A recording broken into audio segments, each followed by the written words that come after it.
यह एक अंधेरी और तूफानी रात थी। बारिश हो रही थी और हवा तेज चल रही थी। तीन दोस्त आकाश, राकेश और राहुल एक पार्टी में जा रहे थे। वे जंगल के रास्ते शॉर्टकट ले रहे थे और उन्हें एहसास नहीं हुआ कि वे एक प्रेतवाधित रेलवे स्टेशन के पास से गुजर रहे थे। रेलवे स्टेशन पुराना और डरावना था। दीवारें ढह रही थीं और खिड़कियां टूटी हुई थीं। रात बहुत अंधेरी थी, रोशनी सिर्फ चांद और सितारों से आ रही थी। जैसे ही दोस्त स्टेशन से आगे बढ़े, उन्हें एक शोर सुनाई दिया। ऐसा लग रहा था मानो कोई रो रहा हो। राकेश, तुम्हें वो आवाज सुनाई दी? आकाश ने पूछा। हाँ, राकेश ने कहा। ये किसी औरत के रोने की आवाज लग रही है। चलो देखते हैं, राहुल ने कहा। दोस्त स्टेशन तक गए और अंदर झांककर देखा। स्टेशन एकदम अंधेरा और खामोश था। राकेश ने कहा, शायद यह सिर्फ हमारी कल्पना थी। राहुल ने कहा, मुझे ऐसा नहीं लगता, मैं अंदर जाकर देखने जा रहा हूं।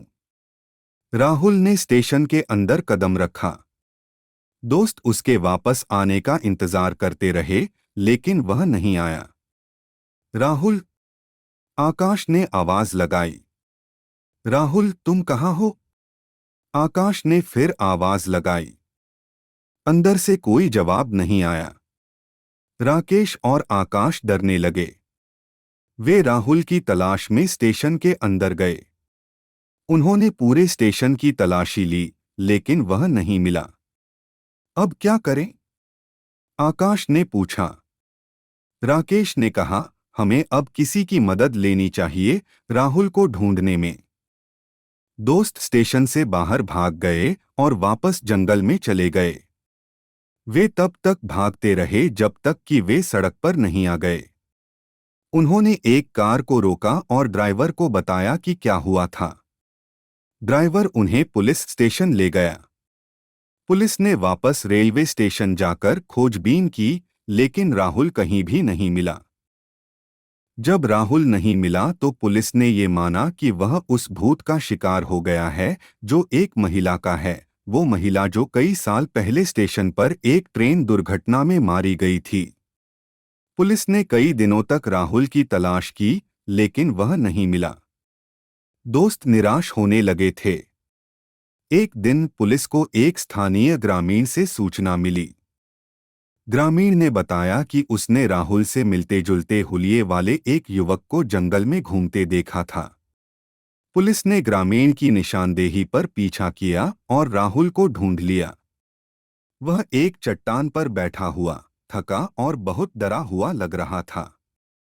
राहुल को जीवित देखकर दोस्त बहुत खुश हुए, लेकिन वे बता सकते थे कि वह सदमे में था। उसे कुछ भी याद नहीं था कि उसके साथ क्या हुआ था। पुलिस राहुल को अस्पताल ले गई, जहां उसका इलाज किया गया।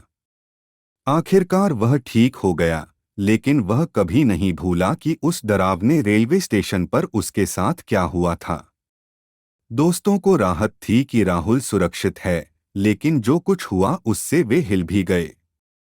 वे फिर कभी रेलवे स्टेशन के पास नहीं गए और उन्होंने कभी इस बारे में बात नहीं की कि उस रात क्या हुआ था।